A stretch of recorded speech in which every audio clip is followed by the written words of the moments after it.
House में, इसी house में ममता जी जब रेलवे मिनिस्टर थी, वो अपने एक्सीडेंट के नंबर बताती थी, 0.24 से 0.19 पे होने पर कितनी तालियां बजाते थे।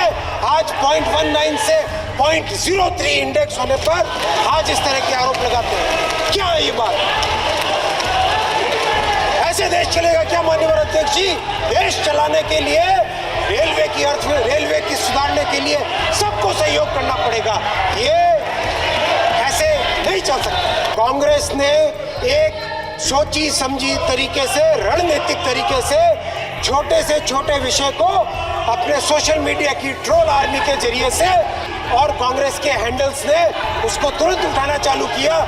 इस तरह के झूठ से कैसे देश चलेगा माननीय अध्यक्ष जी? मैं प्रधानमंत्री जी को धन्यवाद देना चाहूँगा। उन्होंने हमेशा एनकरेज किया कि एक नई टेक्नोलॉजी लेके आओ और नई टेक्नोलॉजी को भारत में डेवलप करो, भारत में ही मैन्युफैक्चर करो और लगातार इम्प्रूवमेंट करते रहो।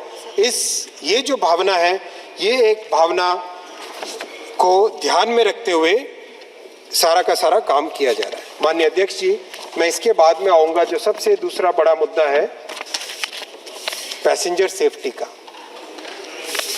अध्यक्ष जी, पैसेंजर सेफ्टी एक ऐसा मुद्दा है जो हमें अति संवेदनशीलता के साथ रखना चाहिए।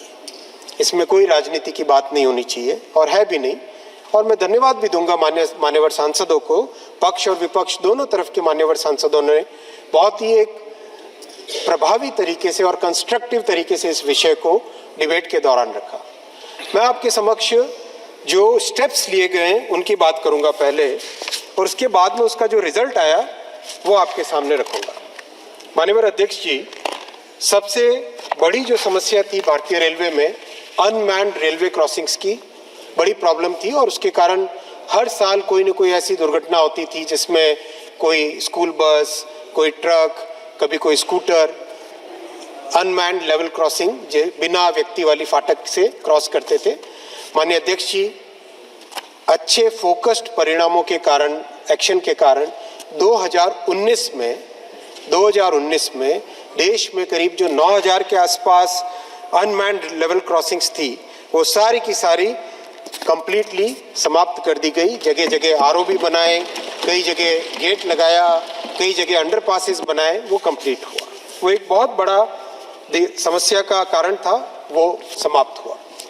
अध्यक्ष जी, दूसरा सबसे बड़ा महत्वपूर्ण मुद्दा है, टेक्नोलॉजी का मुद्दा है। ये स्टेशंस का जो कंप्लीट कंट्रोल होता है, वो स्टेशन का कंट्रोल होता है इलेक्ट्रॉनिक इंटरलॉकिंग के माध्यम से। इसको डिजिटल कंट्रोल भी कहते हैं। तो दुनिया के करीब करीब हर बड़े रेलवे सिस्टम में इलेक्ट्रॉनिक इंटरलॉकिंग 1980-1990 वाले दशकों में लग गई थी। अपने यहाँ बहुत ही एक स्लो पेस पे काम चल रहा था। 2004 से 2014 का अगर पीरियड देखें, मात्र 837 स्टेशन इलेक्ट्रॉनिक इंटरलॉकिंग पे कवर हुए थे। लेकिन 2014 से 2024 के दशक में 2964 स्टेशंस को कवर किया गया और साथ ही साथ उसमें एक ऐसा इनोवेशन लाया गया माननीय अध्यक्ष जी कि विभिन्न मैन्युफैक्चरर्स के जो इलेक्ट्रॉनिक इंटरलॉकिंग सिस्टम्स हैं, वो सब के सब आपस में इंटर ऑपरेबल बने।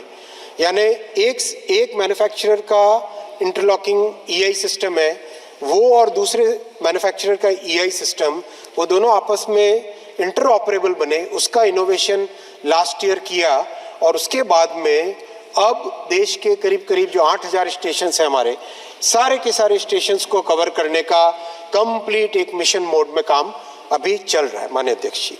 इसका भी बहुत बड़ा लाभ होगा रेलवे में एक्सीडेंट्स की कमी में, रेलवे में ओवरऑल सेफ्टी में इम्प्रूवमेंट में।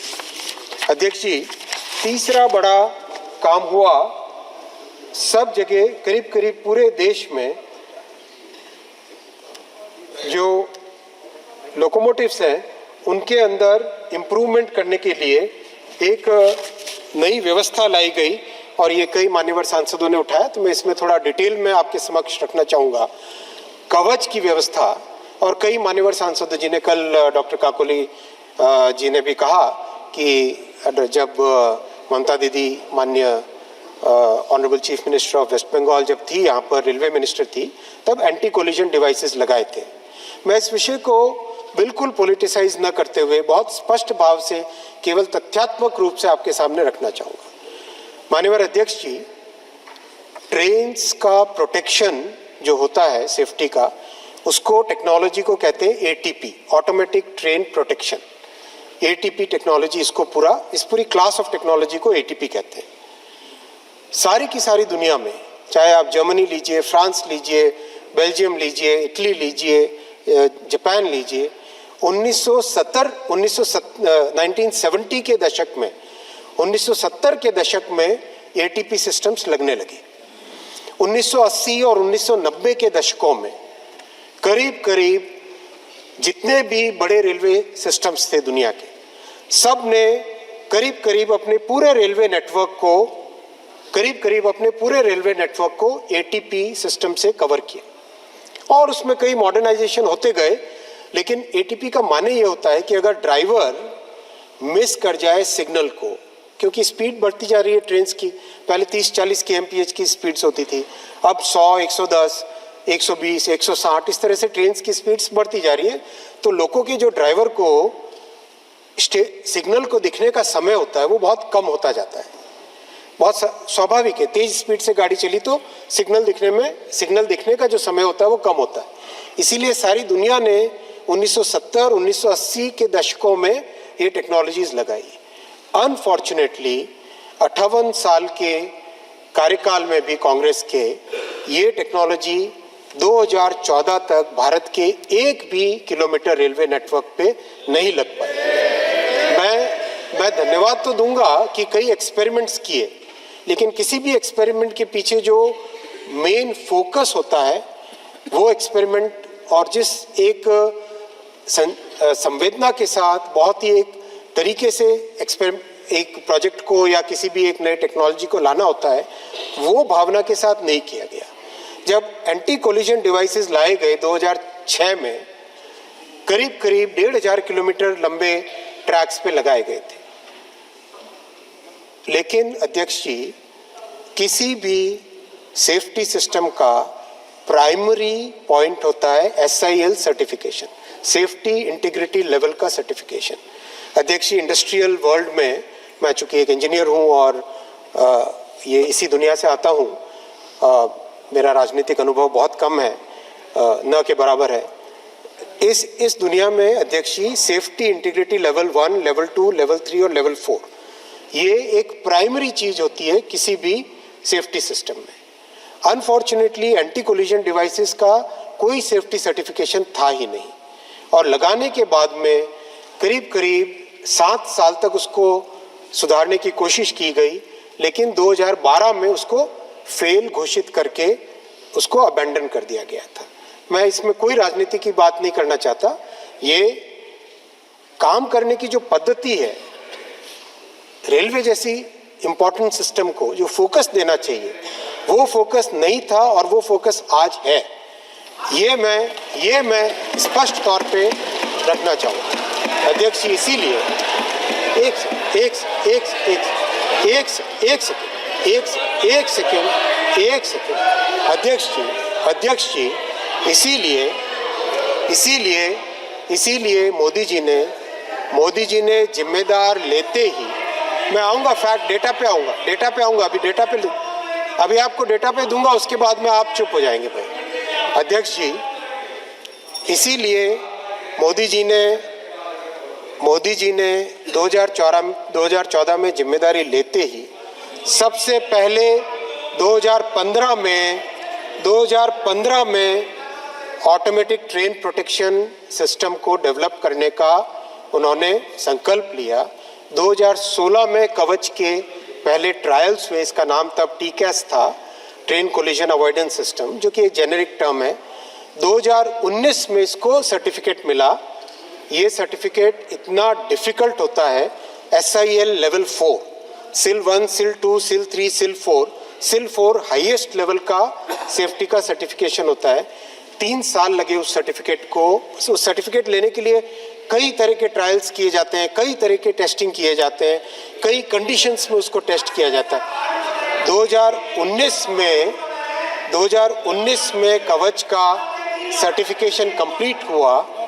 अध्यक्ष जी, कोविड के बावजूद भी 2020 और 21 में इसके एक्सटेंडेड ट्रायल्स हुए सर्टिफिकेशन के बाद में 3 मैन्युफैक्चरर्स को डेवलप किया गया और 2022 में पहला बड़ा 3000 किलोमीटर का प्रोजेक्ट रोल आउट हुआ और 3000 किलोमीटर की इस प्रोजेक्ट में जो इम्प्लीमेंटेशन के दौरान सीखने को मिला, और देश अपना बहुत ही डाइवर्स देश है, बहुत ही डाइवर्स कंडीशंस हैं, जो कि डेजर्ट में रेलवे नेटवर्क में कंडीशंस होती हैं वो पहाड़ वाले क्षेत्र में अलग होती है, जो कोस्ट में होती है वो ड्राई एरिया में अलग होती है।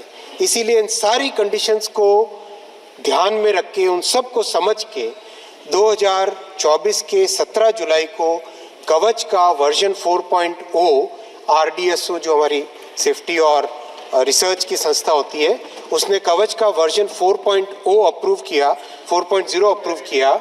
और अध्यक्ष जी, आज हम इस परिस्थिति में हैं कि हमारे पास 3 मैन्युफैक्चरर्स जिन्होंने अपना मैन्युफैक्चरिंग का स्केल अप कर दिया है, 2 नए मैन्युफैक्चरर उसमें जुड़ने वाले हैं, कम से कम 8000 से ज़्यादा इंजीनियर्स को और टेक्नीशियंस को ट्रेनिंग दी है। 6 यूनिवर्सिटीज़ में कवच का पाठ्यक्रम इंक्लूड किया है, क्योंकि अध्यक्ष जी इसके लिए बहुत सारी टेक्निकल कैपेसिटी के साथ साथ टैलेंट भी चाहिएगा, मैन पावर चाहिएगा, डिज़ाइनर्स चाहिएंगे। वो सारी की सारी व्यवस्था पूरा जो कवच के लिए चाहिए उसको आगे इंस्टॉल करने के लिए और उसको कमीशन करने के लिए वो सब व्यवस्था बन गई है। और अब इस इतनी मेहनत के बाद में अब परिस्थितियाँ ऐसी है कि हम बड़े पैमाने पे करीब 9000 किलोमीटर के टेंडर इन प्रोसेस हैं और करीब 10,000 लोकोमोटिव्स पे लगना चालू हो जाएगा आगामी कुछ ही महीनों में। अध्यक्ष जी, ये please just I let me complete. अध्यक्ष जी, मैं आपकी इस भावना को, दादा की इस भावना को मैं वेलकम करता हूं। अध्यक्ष जी, बिना कोई राजनीति किए हुए अध्यक्ष जी मैं मान्यवर सांसदों की भावना का सम्मान करता हूं। मंत्री जी, मैं आपके सामने ये भी रखना चाहूंगा कि जो हमारे जिन देशों के, मैं बिना किसी देश का नाम लिए, एक सेकंड दादा, प्लीज लेट मी कंप्लीट दादा, दादा प्लीज लेट मी। अध्यक्ष जी, माननीय अध्यक्ष जी, बिना किसी देश का नाम लिए मैं कहना चाहूंगा कि हमारा करीब 70,000 से ज़्यादा किलोमीटर का रेलवे नेटवर्क है। उससे काफ़ी कम संख्या आधे रेलवे नेटवर्क की साइज वाले देशों ने अध्यक्ष जी करीब 20 साल लगाए। अध्यक्ष जी करीब 20 साल लगाए ATP सिस्टम को इंस्टॉल करने पे। मैं आपको इतना भरोसा दिलाना चाहूँगा माननीय अध्यक्ष जी, और आपके माध्यम से संपूर्ण देश को इतना भरोसा दिलाना चाहूँगा कि कवच के रोल आउट में कोई कसर नहीं छोड़ेंगे, जी जान से मेहनत करेंगे, दिन रात लग के इसको कंप्लीट नेटवर्क में देश के हर किलोमीटर पे लगाने का पूरा प्रयास करेंगे। माननीय अध्यक्ष जी, और भी कई स्टेप्स लिए गए, जिन स्टेप्स का अगर विवरण दें तो सेफ्टी पे जो मेहनत हुई है वो आपके समक्ष आएगी। अध्यक्ष जी, ट्रैक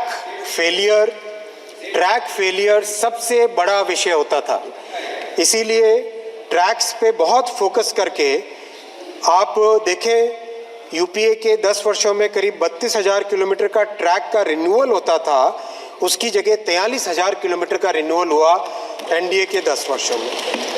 हाई क्वालिटी जो 60 किलो की रेल्स होती हैं, जो कि बेटर क्वालिटी की, बेटर स्ट्रेंथ वाली रेल्स होती हैं, वो मात्र 57,000 किलोमीटर पे लगी थी यूपीए के 10 वर्षों में। एनडीए के 10 वर्षों में 1,23,000 किलोमीटर लगी हाई कैपेसिटी बेटर स्ट्रेंथ की। अध्यक्ष जी, वैसे ही कल मान्यवर एक सांसद ने कहा था अल्ट्रासोनिक फ्लॉ डिटेक्शन क्यों नहीं करते। अध्यक्ष जी, अगर हम देखें 26,52,000 अल्ट्रासोनिक फ्लॉ डिटेक्शन के टेस्ट्स किए गए 10 वर्षों में, और साथ ही साथ इसमें टेक्नोलॉजी भी इम्प्रूव की गई। अध्यक्ष जी, जो पुरानी टेक्नोलॉजी थी, उस पुरानी टेक्नोलॉजी में एक व्यक्ति हाथ में अल्ट्रासाउंड की मशीन लेके ट्रैक के ऊपर जाता था और उससे जितना उसमें डेटा आता था वो आता था, उससे एक्यूरेसी पूरी नहीं आ पाती थी। इसीलिए माननीय अध्यक्ष जी, फेज अरे अल्ट्रासाउंड मशीन का प्रोक्योरमेंट किया गया है, उसको डेवलप किया गया है, और करीब करीब हर जोन में फेज अरे अल्ट्रासाउंड मशीन्स लगा के, ताकि ट्रैक्स में कोई भी गड़बड़ हो तो उसको अच्छे से तुरंत उसको समझा जा सके। और मैं आपको एक बहुत छोटे से उदाहरण के साथ समझाना चाहूँगा माननीय, मैं पेपर का उपयोग करूँ अगर आपकी अनुमति हो।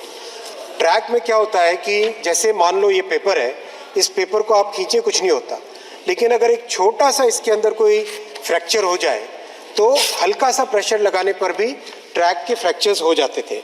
और इसी कारण इस पर इतना फोकस दिया गया कि ट्रैक का रिन्यूअल्स, अल्ट्रासाउंड जो फेज अरे अल्ट्रासाउंड से उसका डिटेक्शन, वेल्ड का डिटेक्शन, और बहुत ज़्यादा जगह फिश प्लेट को रिप्लेस करके वेल्डेड जो रेल होती है वो सब जगह लगाई गई।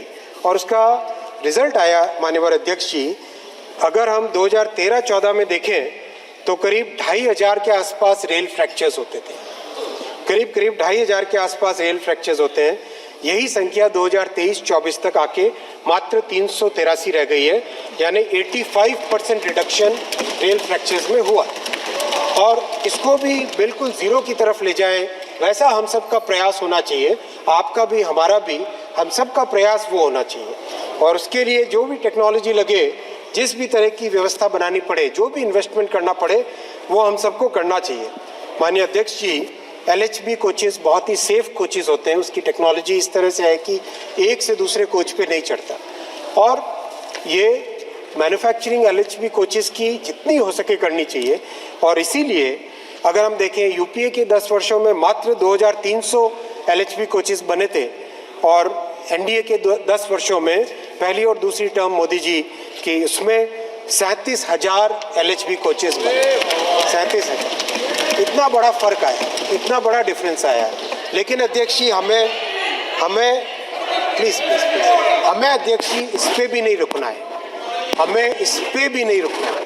हमें A to Z जितने भी ICF कोचेस हैं पुराने 1950 वाली टेक्नोलॉजी के, उन सब को रिप्लेस करना है। साथ ही साथ अभी एक और बहुत महत्वपूर्ण काम हाथ में लिया है कि LHB 1970 और 1980 करीब 1980 में लाया गया था भारत में, वो TOT वाला मेथड था। उसके बजाय आज की जो टेक्नोलॉजी है उसको ध्यान में रखते हुए एक टोटली नए प्लेटफॉर्म का, नए कोच का डिज़ाइन का काम हाथ में लिया है। और माननीय अध्यक्ष जी, ये कोच का डिज़ाइन भी हमारे ही देश के इंजीनियर्स, हमारे ही देश की टेक्निकल ब्रेन्स, आत्मनिर्भर भारत की एक और मिसाल बनेगा। ये कोच का डिज़ाइन भी काम में हाथ में लिया है। मान्य जी, स्टील, एल्यूमिनियम दोनों में से जो भी होगा, लेकिन अच्छी क्वालिटी, अच्छा सेफ होगा। और बहुत ही ध्यान से अध्यक्ष जी, जीवन अमूल्य होता है, जीवन का कोई मोल नहीं है। मैं आपको, चूंकि मैं ये नंबर नहीं रखना चाहता था, लेकिन चूंकि मान्यवर सांसद पूछ रहे हैं इसलिए मैं नंबर रखना चाहूँगा, लेकिन इसमें बहुत ही संवेदना के साथ इस विषय को रखना चाहिए। एक भी एक्सीडेंट खराब होता है माननीय अध्यक्ष, कोई किसी को सुख नहीं होता है कि इस तरह की परिस्थिति कोई देखे। फिर भी माननीय अध्यक्ष जी, चूंकि माननीय विपक्ष के माननीय सांसदों ने कहा कि आप नंबर बताओ, इसलिए मैं नंबर रख रहा हूँ। यूपीए के कार्यकाल में 171 के आसपास एक्सीडेंट्स साल के एवरेज होते थे, 171। वो करीब 68%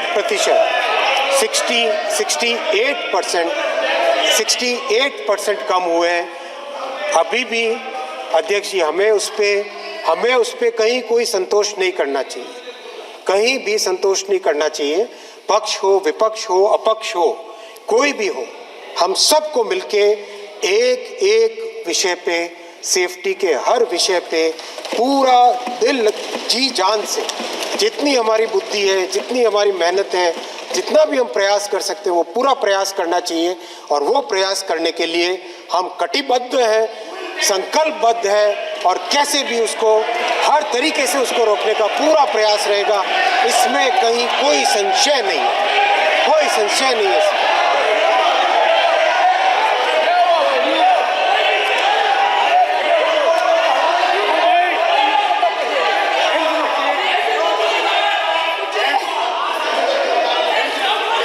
अध्यक्ष जी,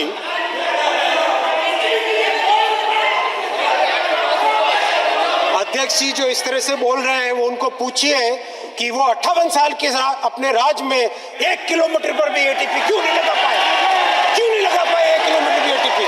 आज ये प्रश्न पूछने की हिम्मत करते हैं। अपने कार्यकाल को देखे, अपने गिरेबान में जाके, अपने गिरेबान में पहले झांक के बताए। इसी हाउस में ममता जी जब रेलवे मिनिस्टर थी वो अपने एक्सीडेंट के नंबर बताती थी, 0.24 से 0.19 पे होने पर इतनी तालियां बजाते थे। आज 0.19 से 0.03 इंडेक्स होने पर आज इस तरह के आरोप लगाते हैं। क्या है ये बात? ऐसे देश चलेगा क्या माननीय अध्यक्ष जी? देश चलाने के लिए रेलवे की सुधारने के लिए सबको सहयोग करना पड़ेगा।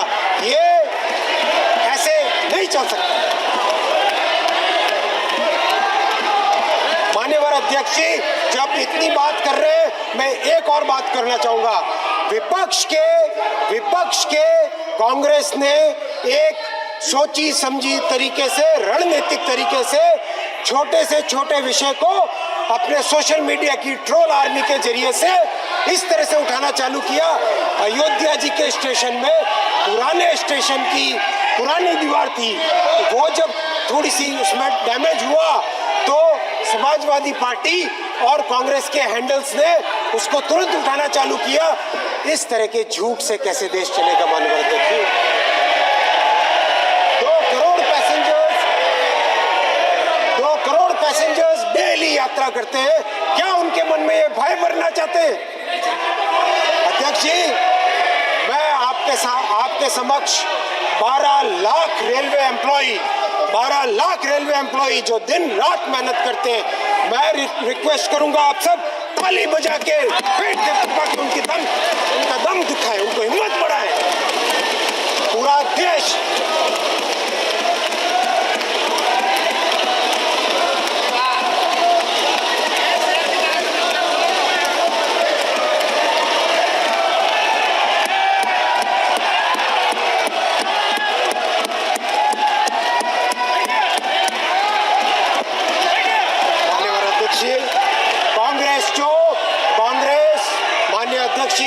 कांग्रेस जो झूठ की दुकान लगाने में लगी हुई है, वो दुकान नहीं चलेगी।